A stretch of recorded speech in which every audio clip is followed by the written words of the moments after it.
यसलाई त्यो आँगनको डिल पनि छिरिक्क कट्न नदिनु। हामीले जे काम अराउँछौँ त्यही काम गर्नु, जे भन्छ त्यही मात्र टेर्नु के त्यही मात्र टेर्नु। आफ्नो मन मर्जीले कतै एक पाइला मात्रै अगाडि बढाएको थाहा पायो भने त्यहाँ खुट्टा भाँचेर राखिदिन्छु। अबको केही दिनपछि हामी अस्ट्रेलिया जानु छ, तर तिमी भने यसरी घरै छोडेर भाग्दैछौ। भाग्दैछौ ल त्यहाँसम्म भाग्दैछ। अहिले र दिदी आमा के भयो यतिसम्म ल दुईजनाले उताबाट भूमिकालाई लछार्दै लिएर आउँ। ल्याइहालौँ मेरो कुन्टे आमासँग हास आमासँग हास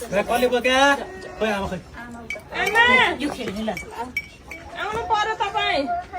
म बिर पछि खेल्ने अहिले आमासँग जाऊ त मैले काम गर्नु पर्यो सारा टुर्नामेन्ट खेल्ने ल जाऊ फेरिहाल्छु